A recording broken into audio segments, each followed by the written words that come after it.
없어서 예수님의 이름으로 간절히 기도드립니다. 아멘.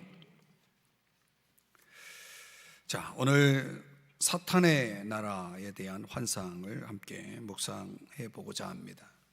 지난주에는 우리가 세상 나라에 대한 환상을 보았고, 오늘은 사탄의 나라에 대한 환상입니다. 다음 주에는 이제 예수 그리스도의 나라에 대한 환상 이렇게 살펴보려고 하는데, 영적인 차원에서 보면 오늘 같은 날 빠진다는 것이 이제 좀 안타깝죠.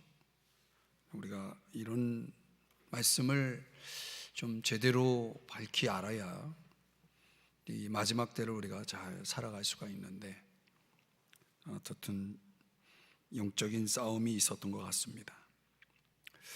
자, 오늘 8절을 우리가 읽었는데요, 여기 뿔이라는 단어가 이제 여러 번 등장하는데, 자, 우리가 먼저 세상 나라에 대한 환상을 살펴보면서 네 짐승으로 대표된 네 왕국에 대해서 함께 살펴보았죠.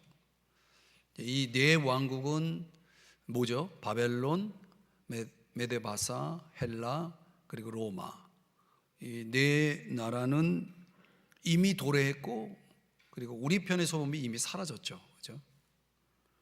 바벨론을 멸망시킨 메데바사는 그 통치 기간이 약 200년이 되었고, 또 그 메데바사를 정복한 통치한 헬라 제국은 우리가 지난주에도 살펴봤지만 약 15년 정도 그 통치 기간이 불과 15년밖에 되지 않습니다. 그리고 이제 그 헬라 제국을 정복한 통치한 로마 제국도 뭐 약 한 450년 정도 그런 통치 기간이 이루어집니다.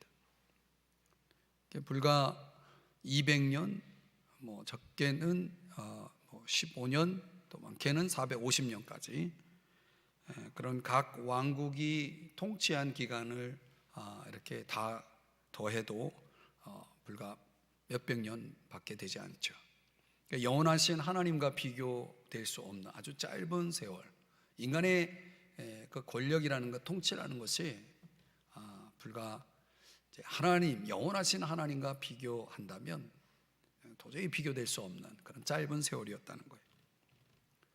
또 이미 이제 하나님의 계획 속에 그 왕국들의 흥망성쇠가 하나님의 그 계획과 하나님의 손 안에 있었다라고 하는 것을 이 느부갓네살이 보았고, 또 다니엘이 보았던 것이죠.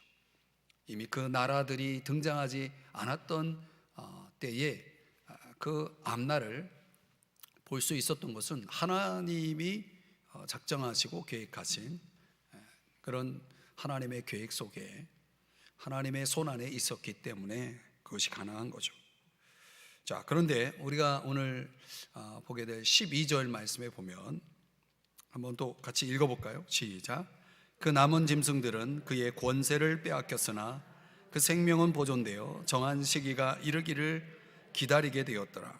여기 보니까 그 생명은 보존되었다라고 하는 것은 그런 의미입니다. 각각의 왕국이 이제 다음 왕국에 정복되었지만은 그들이 다 몰살당한 것은 아니거든요. 그 왕국에 편입되어서 왕국 속에 들어가서 그 안에서 계속 존재했다는 것이죠.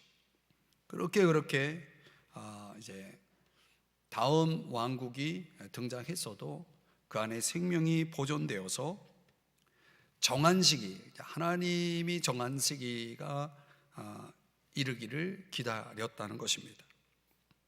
자, 그런데 오늘 이제 우리가 주목할 것은 뭐냐면, 이미 느부갓네살 왕이 꾼 꿈과 다니엘이 꾼 꿈을 비교해 보면, 느부갓네살은 세상 나라, 세상 왕국들 선에서 그 환상을 보는데, 그보다 더 그 이후에 이루어질 그 부분에 대해서 다니엘은 더 멀리, 더 깊이 있게 하나님께 환상을 받습니다. 그러니까 느부갓네살 왕이 보지 못했던 환상을 플러스해서 더 많은 것을 다니엘이 그 꿈을 통해서 보게 되는 것이죠. 그게 오늘 저와 여러분이 이제 함께 묵상하면서 주목할 지상에 존재하게 될 마지막 왕국에 대한 이야기입니다. 그 마지막 왕국. 근데 이 왕국은 그야말로 아주 무시무시한 왕국이고, 또 앞서 존재했던 왕국과는 전혀 차원이 다른 왕국이고, 심지어 하나님과 전쟁을 선포하는 왕국으로 등장하게 됩니다. 일명 적그리스도의 왕국입니다. 요한계시록, 성경 제일 마지막에 자리 잡고 있는 요한계시록 13장에서 19장에 보면 이 왕국이 묘사되어 있습니다. 우리가 이 설교 시간에 그런 많은 내용들을 다 자세하게 살펴볼 수는 없지만은, 적어도 예수 그리스도께서 지상 재림을 하실 때에 파괴될 이 지상의 마지막 왕국에 대해서 저와 여러분이 함께 오늘 묵상을 해보고자 합니다. 일명 사탄의 나라입니다. 사탄의 나라. 자, 첫 번째는 열불로 묘사된 내용을 살펴보겠습니다. 열불. 다니엘서 7장 지금 우리가 보고 있는데 7장 7절과 8절의 내용 속에 보면은, 자, 우리가 7절을 아까 봤죠.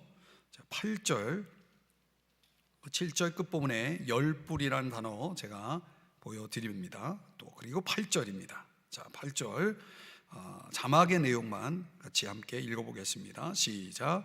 내가 그 뿔을 유심히 보는 중에 다른 작은 뿔이 그 사이에서 나더니 첫 번째 뿔 중에 셋이 그 앞에서 뿌리까지 뽑혔으며, 그 다음 24절 시작. 그 열 뿔은 그 나라에서 일어날 열 왕이요. 자, 여기서 설명하는 앞서 7절에서 넷째 짐승에 대해서 이야기를 하죠. 그 넷째 짐승은 우리가 앞서 지난주에 세상 왕국에 대해서 살펴볼 때 철에 해당되는 로마 제국이라는 것을 말씀드렸습니다. 근데 그 로마 제국이 이미 사라졌는데, 근데 여기서 얘기하는 것은 그 광경이 역사를 넘어서 소위 말세 마지막 때에 나타날 왕국으로 계속 연장되어서 설명되고 있는 거예요. 그러니까 로마 제국은 끝났지만은 로마 제국의 연장선에서 뭔가 그 로마 제국을 대신할 어떤 왕국이 세워질 것을 얘기하는 것입니다. 그러니까 이 7장 7절과 그리고 8절과 24절을 연결하면은 여기 그 뿔을 유심히 보는 중에 다른 작은 뿔이 그 사이에서 나더니 이렇게 말씀을 하잖아요. 뭔가 심상치 않은 내용이 이 넷째 짐승과 연결된 열 뿔을 설명하면서 지금 다니엘이 환상 가운데 보게 된 것입니다. 이 짐승에 뿔이 10개가 있었던 것이죠. 그렇다면 이건 뭔가 로마 제국을 설명하는 듯 하지만 사실 로마 제국보다는 그 이후에 나타날 어떤 왕국에 대해서 설명하고 있는 내용이라는 것을 알 수가 있습니다.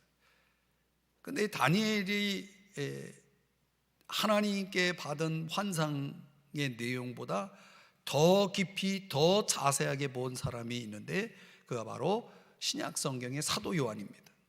그러니까 똑같은 내용을 보았지만은 사도 요한은 더 자세하게 이 열 뿔에 대한 내용을 하나님이 보여주시는데, 요한계시록 13장 1절의 말씀인데요, 우리 한번 같이 읽어볼까요? 시작. 내가 보니 바다에서 한 짐승이 나오는데 뿔이 열이요 머리가 7이라. 그 뿔에는 10 왕관이 있고 그 머리들에는 신성모독하는 이름들이 있더라. 2절도요. 시작. 내가 본 짐승은 표범과 비슷하고 그 발은 곰의 발 같고 그 입은 사자의 입 같은데 용이 자기의 능력과 보좌와 큰 권세를 그에게 주었더라. 여기 13장 1절에 보니까 사도 요한이 본 바다에서 나온 한 짐승에 대해서 얘기하고 있어요. 바로 이 짐승이 우리가 오늘 주목해야 할 적그리스도입니다. 근데 이 2절에 보면 이 적그리스도, 이 짐승은 표범과 곰, 사자, 우리가 네 왕국을 살펴볼 때 이미지였죠. 그러니까 바벨론 그리고 메데바사 헬라 제국의 이미지를 가지고 있었던 표범곰 사자 이미지를 다 갖고 있는 거예요. 그렇다면 그 세 왕국이 보여주었던 그 힘이 이 짐승에게 종합되었다라고 한다면 얼마나 강력한 힘을 갖고 있는지를 알 수가 있죠. 자, 그런데 이걸 누구에게 받냐면 2절에 보니까 용이 자기의 능력과 보호자와 큰 권세를 그에게, 이 짐승에게 주었다는 것입니다. 바로 이 용이 뭐냐? 이게 사탄이에요. 그러니까 사탄이 준 능력과 보좌와 권세를 가지고 그 강력한 세 왕국이 지녔던 힘을 종합해 가지고 어떤 그 힘을 발휘하면서 등장하게 될 존재구나. 바다에서 나온 이 짐승 적그리스도가 바로 그런 존재라는 걸 알 수 있어요. 자, 그러면서 요한계시록 17장에 가보면 3절과 7절과 12절을 여러분에게 보여드리는데, 거기 보면 이 짐승의 몸에 하나님을 모독하는 이름들이 가득하고, 그 다음에 이제 7머리와 10뿔이 있으며 그랬죠. 여기 10뿔이 또 나옵니다. 요건 이제 요한이 본 거예요. 요한이 본 환상이에요. 지금 다니엘서 7장은 다니엘이 본 환상이고요. 7절 말씀에도 가보면 천사가 이르되 왜 놀랍게 여기느냐, 내가 여자와 그가 탄 7머리와 10뿔 가진 짐승의 비밀을 내게 이르리라. 그리고 12절인데요, 다 같이 12절은 읽겠습니다. 시작. 내가 보던 10뿔은 10왕이니 아직 나라를 얻지 못하였으나 다만 짐승과 더불어 임금처럼 한동안 권세를 받으리라. 여기 짐승이 가진 7머리라고 그랬잖아요. 7머리요. 이 학자들, 성경 학자들은 이 7머리를 이렇게 설명합니다. 이미 망한 나라 5나라를 먼저 우리가 생각하면 바벨론, 메데바사, 헬라, 그리고 애굽이라는 나라가 있었고, 이집트죠. 아수르, 아시리아, 이 5나라가 이미 망해 있고, 그 다음에 이제 당시 존재한, 적어도 요한계시록을 기록할 때에, 사도 요한이 기록할 때 그 시대를 통치했던 로마 제국, 그리고 아직 나타나지 않은 한 나라까지 포함하면 7나라가 되는 거죠. 이 아직 나타나지 않은 그 나라, 그건 종말의 세력을 언급하는데, 거기까지 포함해 가지고 이 짐승의 7머리를 가지고 있는 것입니다. 그리고 10뿔을 가지고 있다 그랬죠. 10뿔을 가진 짐승이다 그랬어요. 10왕, 왕국들, 이 마지막 때에 존재할 어떤 나라에 대한 이미지죠. 이제 우리가 다니엘이나 요한이나 하나님께 환상을 받았을 때, 하나님이 주신 비전을 받았을 때, 분명히 그들이 가지고 있는 그 시대의 문화와 그 시대의 언어를 통해서 그 환상을 표현했을 거예요. 그죠? 그러니까 우리 시대에, 만약에 우리 시대의 어떤 이에게 하나님이 동일한 환상을 보여줬다면 이런 식으로 묘사하지는 않았을 것 같아요. 그러니까 그 시대의 문화, 그 시대의 어떤 언어를 가지고 하나님이 보여주신 환상을 표현하다 보니 지금 우리가 봐도 이게 도대체 무엇을 의미하는지 잘 이해가 되지 않는 그런 형태의 말씀으로 이제 보여진단 말이에요. 어떻게 보면 이 10왕국들은 오늘날로 얘기하면 고대 나라 가운데 어떤 외국인이 된 개념과 같습니다. 그러니까 전혀 다른 나라인 거예요, 사실은. 그러니까 요한이 볼 때, 또 다니엘이 볼 때는 전혀 다른 나라에 대해서 마치 내가 외국인이 되어서 어디 타국에 와 있는 것 같은 느낌을 지금 묘사하고 있는 거죠. 여기서 말하는 분명한 이 10왕국 나라들은 마지막 날에 부상할 것에 대해서 지금 그 이미지를 보여준 거거든요. 마지막 날. 그 마지막 날에 나타날 이 나라의 그 성격은 아주 거대한 적그리스도의 세력이 될 것이라는 것을 지금 설명한 내용입니다. 그러면 우리가 이런 거대한 적그리스도의 세력이 어떻게 등장할 것인지에 대해서 지금 계속 열부를 지금 우리가 살펴보고 있잖아요. 뭐 열이라는 숫자가 뭔가 우리에게 계속 힌트를 주고 있는 그런 차원이거든요. 그러면 흔히 이런 예언의 말씀들을 좀 나름대로 관심을 갖고 묵상하는 사람들은 당장 떠올리는 게 뭐냐면 유럽연합.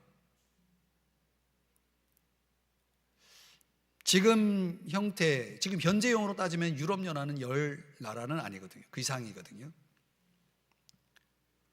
근데 유럽의 어떤 발전 역사를 보고 지금 현재 그 연합된 정부 형태로 존재하는 유럽, 그리고 그들은 화폐를 뭘 쓰죠? 유로라는 화폐를 쓰잖아요. 하나의 화폐를 쓴단 말이에요. 그러니까 나라는 많은 나라가 있지만은 사실상 연합 공동정부의 형태로 마치 우리로 말하면은 각 나라는 지자체와 같은 그런 역할처럼 말이죠. 각각의 나라의 유익을 위해서, 이익을 위해서 그런 연합체를 이루어서 뭔가 지금 함께 움직여가고 있는 거죠. 저는 이것이 이런 열불의 형태로 나타날 마지막 적그리스도의 세력의 등장을 마치 사인으로 알려주는 것처럼, 이게 그 나라는 아니지만은 이런 방향으로 갈 거다라는 걸 우리한테 힌트로 좀 보여주고 있다라고 봅니다. 또 학자들도 그렇게 이야기를 하고 있고요. 열불들의 등장은 이런 형식이 되겠구나, 여러분들이 그렇게 이해를 하시면 됩니다. 틀림없는 것은 지금의 유럽연합보다 더 강력한 힘을 가지고 있을 거라는 거예요. 그러니까 유럽이라는 한 어떤 대륙만 포함하는 것이 아니라 온 세계를 지배할 수 있는 그런 강력한 세력으로 적그리스도의 세력이 등장할 거라는 거예요. 그렇기 때문에 섣부른 결론처럼 유럽연합을 적그리스도라고 말하는 그런 섣부른 결론은 우리가 내리지 말아야 된다는 거죠. 그보다 더 강력한 것이 일어날 것이라는 것이 분명합니다. 어떻든 10나라의 연합은 그만큼 어떤 정치적 권세가 더 강력한 힘을 발휘할 것에 대한 상징입니다. 그리고 그 열불은 적그리스도의 세력이라고 말씀드렸지만은 종말에 나타날 것이고, 물론 지금도 종말의 시대라고 말할 수 있겠지만은 아직 그 형태가 드러나지 않았기 때문에 더 종말의 때에 이 적그리스도의 거대한 정부가 나라가 서게 될 것이라는 거죠. 그래서 그 나라는 목표가 뭐냐면 하나님을 대적하는 거예요. 그리고 하나님의 백성들을 대적하는 것이라는 거죠. 자, 이것이 오늘 이 본문의 다니엘서 7장과 또 요한계시록 13장에 소개하고 있는 열불의 실체입니다. 자, 두 번째, 오늘 본문에서 작은 뿔이 또 등장하는데요. 다니엘서 7장 8절과 11절과 24절에 소개되는 내용입니다. 자, 이 작은 뿔을 한번 또 주목해 봅시다. 이 작은 뿔에는 사람의 눈 같은 눈들이 있고 또 입이 있어 큰 말을 하였더라. 11절, 그때 내가 작은 뿔이 말하는 큰 목소리로 말미암아 주목하여 보는 사이에 짐승이 죽임을 당하고 그의 시체가 상한 바 되어 타오르는 불에 던져졌으며. 24절 다 같이 읽겠습니다. 시작. 그 후에 또 하나가 일어나리니 그는 먼저 있던 자들과 다르고 또 새 왕을 복종시킬 것이며. 이 작은 뿔은, 아까 열 뿔은 적그리스도의 세력이라고 말한다면 이 작은 뿔은 실제적인 적그리스도를 얘기합니다. 그러니까 적그리스도라 불리는 마지막 세상 통치자가 출현한다는 거예요. 근데 왜 표현을 적그리스도라고 말하냐면 그 적그리스도의 적자는 영어로는 안티라는 단어인데, 이 안티라고 하는 이 단어가 무슨 뜻이냐면 대적, 대신 이런 뜻이거든요. 그러니까 그리스도를 가장한 가짜, 그리스도를 대적하는, 반대하는 원수, 이런 뜻으로 적 그리스도 이렇게 표현한 것입니다. 데살로니가후서 2장 3절에서는 이 적 그리스도를 불법의 사람, 영어 성경에 보니까 man of sin 이렇게 돼 있어요. 죄의 사람.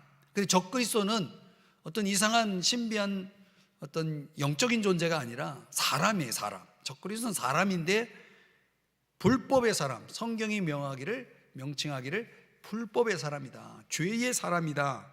그런데 그가 마지막 세상 통치자로 나타날 것이라는 거죠. 그럼 좀 더 이 적그리스도의 특징을 좀 들여다보겠는데요, 요한계시록 13장 4절 우리 한번 다 같이 읽어보겠습니다. 시작. 용이 짐승에게 권세를 주므로 용에게 경배하며 짐승에게 경배하여 이르되 누가 이 짐승과 같으냐, 누가 능히 이와 더불어 싸우리요 하더라. 자, 아까도 말씀드렸지만 용은 사탄을 얘기합니다. 사탄에게서 권세를 받은 존재로 이 적그리스도가 등장할 것이고, 또 적그리스도의 특징은 사탄에게 권세를 받았을 뿐만 아니라 사탄에게, 용에게 경배하며 그랬죠. 그러니까 사탄 숭배를 목표로 한다는 거예요. 그러니까 사람들로 하여금 사탄을 경배하도록 만들 거라는 거예요. 여러분, 좀 우리가 깨어서 의식을 가지고 사실 잘 관찰을 하면 그런 내용들을 우리가 딱 분별하고 알아차릴 수가 있는데요, 무슨 내용이냐면 세계적으로 지금 신문이나 여러 가지 방송 매체들, 또 우리가 스마트폰으로 보는 수많은 어떤 정보들, 뉴스들 가운데 매체들을 보면 아주 공공연하게 보도되고 있는 내용 가운데 하나가 뭐냐면 사탄 숭배입니다.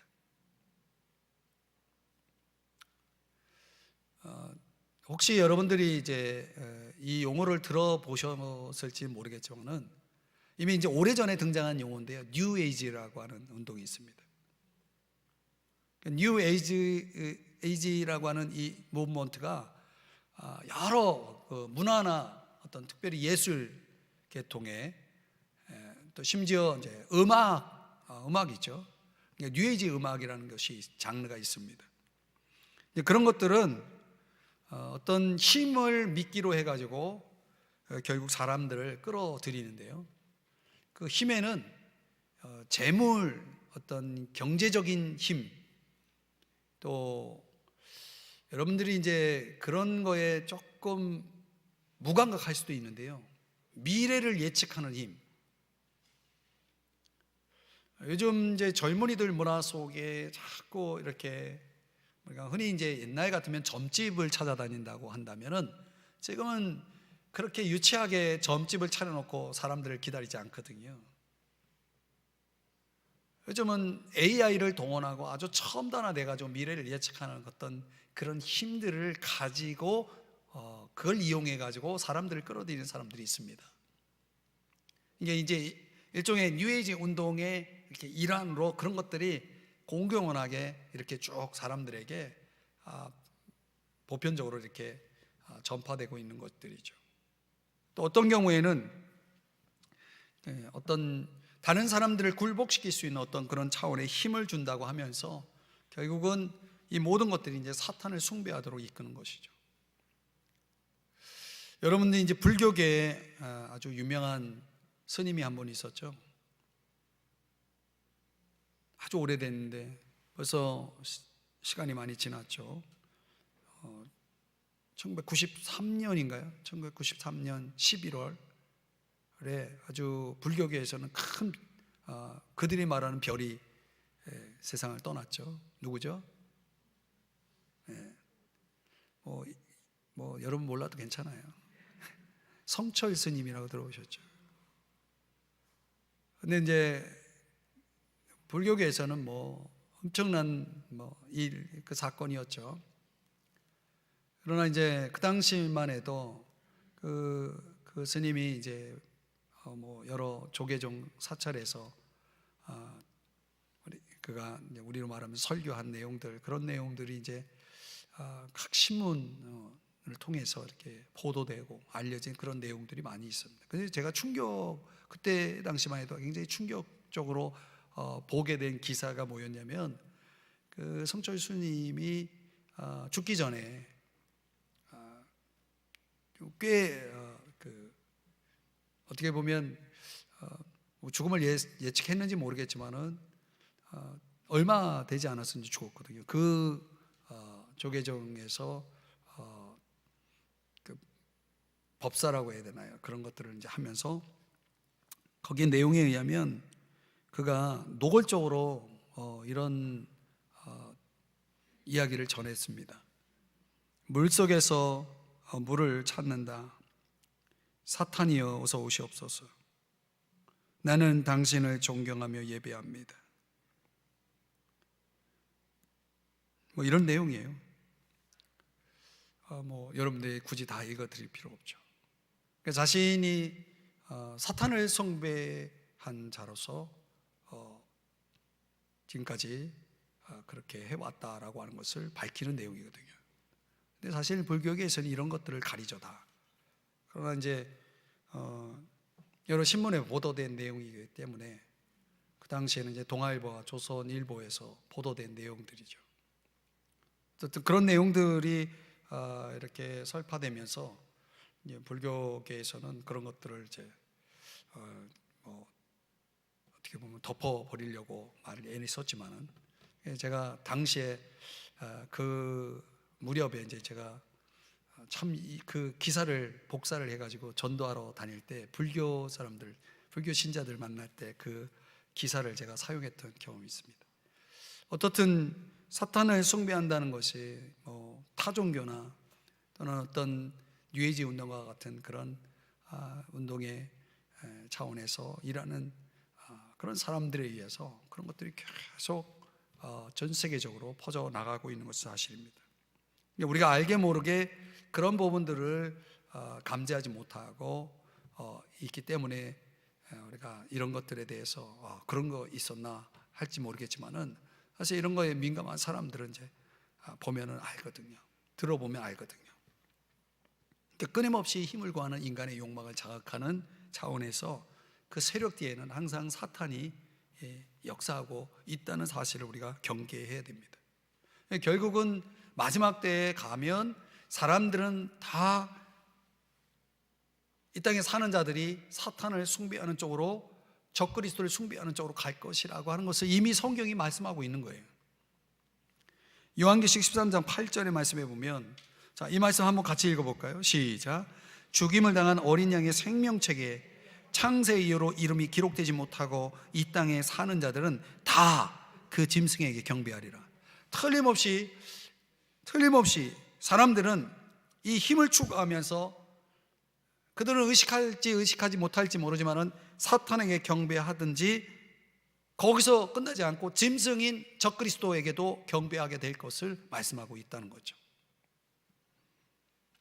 그 적그리스도는 하나님의 이름을 비방하는 일에 앞장섭니다. 그 당연히 적그리스도를 숭배하는 자들 또한 이 일에 동참하겠죠. 하나님의 이름을 비방하는 일에. 그래서 요한계시록 13장 5절 6절에 보면 짐승이 과장되고 신성 모독을 말하는 입을 받고 그랬어요. 얼마나 그런 일들이 이제 적나라하게 우리 앞에 드러날지를 이제 우리는 이 마지막 때에 그걸 이제 볼 수 있게 된다는 거죠. 6절 말씀에 보면 짐승이 입을 벌려 하나님을 향하여 비방하되 그랬습니다. 사랑하는 여러분, 오늘날 이 많은 영향력 있는 매체들의 그 일들을 보면서 우리가 그 하나님을 모독하는 언어들이 전달되는 것들을 우리가 분별해야 됩니다. 알아내야 되고 그런 것들을 가려낼 수가 있어야 되는 거죠. 여기서 끝나지 않고 또 다니엘에 의하면 오늘 본문 25절의 말씀에 말로 대적하며 라고 하는 표현을 쓰죠. 말을 사용한다는 거예요. 말을 사용한다는 것이 굉장히 파급력이 크다는 거예요. 이 적그리스도는 여기 보니까 다른 통치자의 어떤 힘을 사용해 가지고 힘을 압도해서 그가 원하는 것을 할 것이고 또 마귀 사탄이 계획한 일들을 하게 될 것이라는 것을 설명하는 내용이 나오는 것입니다. 그러니까 우리가 그런 말들을 사용하는 기술들을 아주 잘 사용해서 온 세상에 있는 사람들이 그 적그리스도를 따르게 될 것을 지금 말씀하고 있는 것입니다. 오늘 본문 25절 이 말씀을 지금 여러분에게 보여드리는데 끝에 한 때와 두 때와 반 때를 지내리라 이렇게 말씀하잖아요. 이게 요한계시록 13장 5절에 의하면 42달 동안 일할 권세 이렇게 설명하고 있고 요한계시록 11장 3절에 의하면 1260일을 또 이야기하고 있고 다니엘서 9장에서는 7년의 반이 될 것이다 이렇게 또 설명을 합니다. 제가 지금 빨리 여러분에게 설명을 드렸는데 그 적그리스도가 이 땅에서 출현하여 그가 활동을 구체적으로 벌일 기간은 7년이라고 성경이 얘기합니다. 7년. 근데 그 7년을 반으로 나누면 3년 반이 되는데 오늘 조금 전에 보여드렸던 7장 25절의 말씀에 한 때와 두 때와 반 때라고 하는 것은 3년 반을 얘기합니다. 이 3년 반 기간 동안에 어떤 일이 벌어지냐면 이스라엘과 적그리스도가 언약을 맺어서 지금의 저 이스라엘, 그 이스라엘과 유대인들과 그리고 적그리스도와 이제 언약을 맺게 되는데 그 3년 반이라고 하는 시간이 지난 중간 지점에 그러니까 3년 반이 보내지고 그리고 남은 3년 반을 앞두고 이 언약을 깨고 하나님의 백성 이스라엘을 박해하기 시작할 것에 대해서 이제 말씀한 내용이 지금 여러분이 보고 있는 이 성경 내용입니다. 25절에 보니까 지극히 높으신 이의 성도를 괴롭게 할 것이며 이렇게 말씀하고 있죠. 어떻게 우리가 이런 내용들을 다 이해할 수 있을 것이겠는가? 사실 이제 우리가 다니엘서만 가지고는 풀어지지 않는 내용들이기 때문에 여러분들에게 이제 대표적으로 요한계시록에 있는 말씀들을 가지고 설명을 합니다. 제가 종말론 강의할 때 사실 이 부분을 좀 더 설명을 드렸어야 되는데 설명을 드리지 못했어요. 그래서 제가 금요기도 나오면 말씀을 드린다고 그랬죠. 그러니까 이것은 적그리스도라고 하는 이 오늘 본문에서 다니엘서서는 작은 뿔로 설명되고 있는 이 적그리스도는 크게 두 가지 일을 한다는 것을 이제 결론적으로 정리해 볼 수가 있어요. 하나는 데살로니가 후서 2장에 의하면 하나님을 대적한다는 거예요.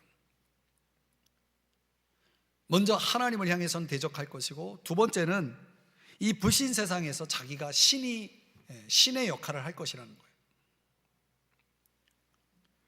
그런데 그런 하나님을 대적하는 일이나 자신이 신이 되어서 이 세상 사람들을 다스리게 될 때에 그 통치 기간이 한시적이라는 거죠.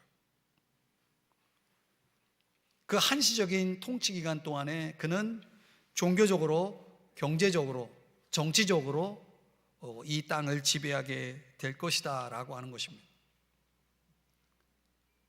이런 일들이 일어날 것이지만 여러분 너무 두려워하지 마세요.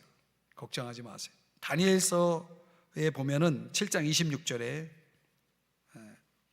그 적그리스도의 결말이 어떠할 것을 이렇게 말씀하고 있습니다. 다 같이 읽어볼까요? 시작.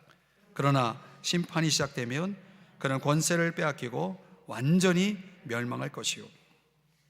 이렇게 된다는 거예요. 사탄의 나라는 굉장히 강력한 힘을 가지고 이 세상을 지배할 거다. 그러나 그것은 그 통치는 한시적이 될 것이다 라고 하는 말씀과 함께 예수 그리스도에 의해 패배하고 멸망할 것을 말씀하고 있는 거예요. 이걸 사도 바울이 데살로니가후서 1장에서 또 설명합니다. 주 예수께서 자기의 능력의 천사들과 함께 하늘로부터 불꽃 가운데 나타나실 때에 8절 하나님을 모르는 자들과 우리 주 예수의 복음에 복종하지 않는 자들에게 형벌을 내리시니, 이때 사탄과 그를 추종하는 적그리스도, 그리고 모든 그 적그리스도 편에 있던 자들이 다 함께 영원한 멸망의 형벌을 받을 것을 성경은 말씀하고 있는 거죠. 자, 첫 번째는 열불이었고, 그 열불과 함께 거기서 작은 뿔이 나온다. 이 작은 뿔은 적그리스도다. 열뿔은 적그리스도의 세력이다. 자, 오늘 본문 속에서 우리가 한 가지 더 살펴봐야 될 게, 사탄의 나라가 이제 이 땅에 존재하는 성도들과 어떤 관계를 할 것이냐, 전쟁을 벌일 것이라는 것을 말씀하고 있는 것입니다. 사탄의 나라가 존재한다면 그 사탄의 나라는 지금 저와 여러분 같은 성도들과 뭐한다? 전쟁을 벌인다는 거예요. 그 내용을 한번 18절에 보면은, 오늘 7장 18절에 보면 지극히 높으신 이의 성도들, 이 성도들이라는 단어가 계속 나옵니다. 21절에도 내가 본 적 이 뿔이 성도들과 더불어 싸워 그들에게 이겼더니, 22절에도 성도들을 위하여, 성도들이, 이렇게 계속 성도들을 얘기하고 있죠. 그러니까 소위 대환란이라고 하는 7년 대환란이라는 기간 동안에 이 땅에 살고 있을 하나님의 백성들을 언급하는 이 성도들은 도대체 누굴까? 제가 종말론 강의를 할 때 여러분에게 말씀드렸죠. 교회가 이 7년 대환란이 시작되기 전, 그 대환란이 시작되는 시작점에 교회가 휴거될 것을 말씀했죠. 들으신 분 기억나시나요? 이 땅에 있는 교회들이 휴거된다는 것은 예수 그리스도의 이름을 믿는 자들이 휴거가 돼서 공중에서 재림하실 주님을 만나게 되어 7년 혼인잔치에 참여하게 될 것이라는 말씀을 드렸죠. 그럼 그때 그 교회의 휴거와 함께 공중에서 주님이 마련하신 혼인잔치에 참여하지 못한 사람들, 다시 말하면 휴거되지 못한 사람들이 땅에 남아있겠죠. 그리고 원래 하나님의 거룩한 백성, 참 가지, 그 참 가지에 해당되는 이스라엘, 그리고 구원받지 못했던 남은 이방인들 중에 이 환란을 통과하면서 예수 그리스도를 믿을 사람이 나온다는 거예요. 그럼 예수 그리스도를 믿을 사람이 나올 때, 그때 유대인들, 그 예수 그리스도를 믿을 유대인들과 이방인들이 바로 여기에 해당되게 된다는 것입니다. 근데 이 7년 대환란 기간 동안에 21절의 말씀을 다시 보시면, 이 뿔이, 작은 뿔을 얘기해요. 성도들과 더불어 싸워 그들에게 이겼더니 그랬어요. 그러니까 사탄의 나라가 이 기간 동안에 성도들, 땅에 남아있는 성도들과 싸워서 이겨요. 그러니까 하나님은 성도들이 이 사탄의 나라에 패배하게 되는 것을 허락하시는 겁니다. 이건 하나님의 어떤 섭리적 계획입니다. 그런데 그 대적자들이, 사탄의 나라가 일시적으로 승리를 얻은 것으로 묘사되지만, 또 25절에 보면 성도를 괴롭게 할 것이라고도 말을 합니다. 계속해서 이 땅에 있는 성도들을 괴롭히고 박해하고 계속 전쟁을 벌일 겁니다. 사도 요한이 요한계시록을 기록할 당시에는 정부가 로마 제국이었어요. 그 로마 제국은 끊임없이 교회를 박해하고 기독교인들로 하여금 황제 숭배를 강요했던 시대입니다. 그래서 예수 그리스도가 나의 주님이라고 고백하는 순간 감옥에 들어가든지 아니면 순교를 당하든지 하는 시대였다는 거죠.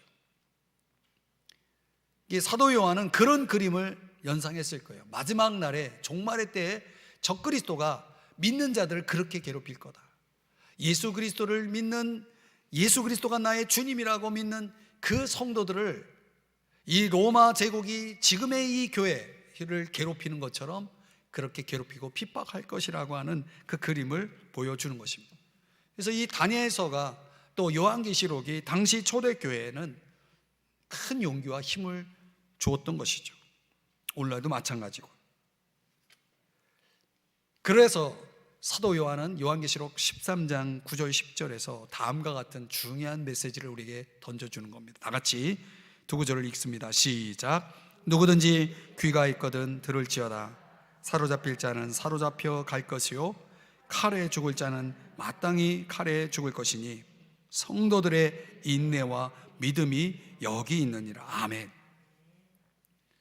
그런 괴롭힘을, 그런 핍박을, 그런 반대를, 그런 대적을 당할 것이지만은 그 가운데서 인내라는 것, 믿음이라는 것을 가진 성도들은 그걸 견뎌낼 것이라는 거예요. 이 세상 문화가 하나님을 반대하는 문화로 점점 더 변질되어 갈 것인데, 그 가운데 이렇게 궁극적으로 최후의 승리자가 되기 위해서는 참된 성도들로서 끝까지 인내하고 끝까지 믿음을 지킨 사람들만 남을 거라는 거예요. 여러분에게 중요한 말씀을 드리는 겁니다. 여러분, 교회에 나온다고 해가지고 모두가 다 최후의 승리자는 아닙니다. 그 최후의 승리자가 될 수 있는 조건은 참 성도가 되는 거예요. 참된 성도가 되는 거예요. 교회만 왔다 갔다 하는 것으로는 그렇게 될 수가 없는 것입니다. 그러면 누가 참 성도입니까, 여러분? 어떤 사람이 참 성도라고 말할 수 있습니까? 요한계시록 13장 8절에 답이 나와 있어요. 그렇죠. 죽임을 당한 어린 양의 생명책에 그 이름이 기록된 사람들이 참 성도고, 그렇게 기록되지 않은 생명책에 이름이 없는 사람들, 이 땅에 사는 자들은 다 짐승의 편으로 넘어갈 것이라는 거예요. 그러니까 어린 양의 생명책에 그 이름이 기록된 사람들만이 참 성도이기 때문에 그들은 그 이름에 걸맞게, 성도의 신분에 걸맞게 그들은 시대를 분별할 것이고 성령의 도우심으로 말미암아, 그리고 사탄을 대적할 수 있는 힘을, 능력을 발휘하게 될 것이라는 거죠. 그리고 끝까지 오직 예수 그리스도에게만 끝까지 충성을 다할 것이라는 거예요. 그러므로 여러분, 오늘 저와 여러분에게 있어서 가장 중요한, 가장 놀라운 특권과 자랑이 뭡니까? 예수 그리스도, 우리의 어린 양 대신, 그분이 왜 어린 양으로 비유됩니까? 저와 여러분의 죄를 대속하시고 십자가에서 희생제물이 되어주신 그 어린 양이신 예수 그리스도를 믿음으로 말미암아 저와 여러분이 생명책에 기록이 된 거 아닙니까? 우리의 이름이 생명책에 기록되었다라고 하는 그 자체가 우리들에게서 가장 놀라운 특권이고 기쁨이라는 것이죠. 그래서 누가복음 10장 20절에서 예수님께서 그렇게 말씀했어요. 너희 이름이 하늘에 기록된 것으로 기뻐하라. 오늘 저와 여러분이 하나님의 자녀라는 사실, 이것보다 더 중요한 것이 없는 거예요. 우리가 이 땅 가운데 이 마지막 때를 살아가면서 과연 내 이름이 하늘의 생명책에 기록되었는지를 우리가 확신하고 또 분명하게 그 이름을 생명책에 기록하였다라고 믿는다면 우리는 기뻐해야 되는 거예요. 그것으로 기뻐해야 된다는 거죠. 요한계시록 13장 10절 말씀에도 말하는 것처럼 그런 사람들에게 이제 뭐가 있냐면 인내가 있고 믿음이 있다는 거예요. 인내가 뭡니까? 인내가 뭐예요? 버티는 거예요. 주어진 환경에서 버티는 거예요. 그러니까 우리를 둘러싼 환경이 신앙인들에게는 불리한 환경이 주어질 것을 분명히 말씀하고 있거든요. 점점 더 우리 신앙인들에게는 좋은 조건보다는 좋지 않은 환경들이 계속 우리에게 더 많은 좋지 않은 환경들이 더 주어질 거라는 거죠. 그런 것들을 일일이 다 분별하고 정말 내가 그런 신앙적인 박해를 또 믿음의 변질을 내가 분별해서 그 모든 미혹들을 당할 때에, 받을 때에 저와 여러분이 끝까지 버텨낼 수 있는 사람, 그게 인내예요. 끝까지 버틸 수 있는 사람. 그 성도를 향한 박해의 바람이 불어올지라도 내가 끝까지 그것을 견뎌낼 수 있느냐, 그게 이제 승리의 비결인 거죠. 더욱이 우리가 이 세상 살아가면서 얼마나 많은 문제 속에서 살아갑니까? 근데 그 문제를 만날 때마다 저와 여러분이 계속해서 하나님께 맡기고 우리의 믿음의 주여 온전하게 하신 이 예수를 바라보는 우리의 시선이 고정되고 계속해서 내가 믿음을 고수할 수 있는 사람들, 이런 사람들만이 최후의 승자가 되어서 이제 주님 앞에 서게 될 것을 말씀하고 있는 것입니다. 물론 우리가 믿음 안에서 저와 여러분이 이런 큰 환난을 통과하지 않고 그 전에 휴거된다면 더더욱 영광스러운, 더더욱 감사한 일이겠죠. 그러나 또 우리 가운데 휴거의 은혜를 입지 못하고 이 땅에 남을 자들도 있겠죠. 그러면 그런 사람들에게는 이제 본격적으로 이런 인내와 믿음이라는 무장을 통해서만이 견뎌낼 수가 있는 것이고, 그래서 주님의 지상 재림 때에 주님을 맞이하게 될 것을 성경이 말씀하고 있는 것입니다. 여러분, 우리는 이제 하나님의 시간표를 잘 이해할 필요가 있습니다. 그래서 하나님의 시간은 계속 다가오고 있는 것이고, 또 하나님이 정한 시기까지 계속해서 다음 나라들이 설 때마다 우리는 계속 기다리고 있는 거예요. 그 때를 기다리고 있는 거죠. 하나님이 정한 시기를 기다리고 있는 거죠. 그 플랜이, 하나님의 계획들이 계속 지금 진행되어 가고 있는 것입니다. 그만큼 나에게 인내가 필요하고 그만큼 나에게 믿음이 필요한 거죠. 더 이제 말씀을 적용해 보겠습니다. 하나님이 우리에게 주신 삶의 자리가 있잖아요. 근데 우리의 삶의 자리는 다 저마다 다른 환경 속에서 뭔가 또 우리 각자가 겪고 있는 많은 문제 속에서 우리는 살아갑니다. 근데 성경은 그 모든 것들을 다 이렇게 종합해가지고 우리가 인내하면서 살아가도록, 또 하나님을 깊이 신뢰하면서 살아가도록 말씀하고 있거든요. 그러니까 저와 여러분이 정말 장차 우리의 삶의 자리에서 어떤 환경이 오더라도, 모르죠. 내일 일은 우리가 모르잖아요. 그러니까 어떤 환경이 나에게 찾아오더라도 내가 승리할 수 있겠느냐는 거죠. 내가 최후의 승자가 될 수 있겠느냐는 거죠.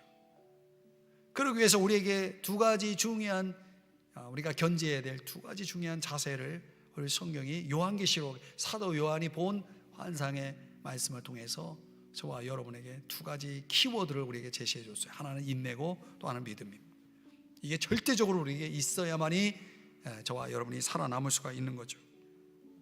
지금 이 시간에 저와 여러분이 인내와 믿음으로 승리한다면 앞으로 어떤 환경이라도 우리는 인내할 수 있고 또 믿음으로 승리할 수 있는 줄 믿습니다. 저와 여러분 지금 여기에서부터 인내합시다. 믿음을 가지고 믿음을 발휘하면서 믿음의 승리자가 되십시다. 기도하겠습니다.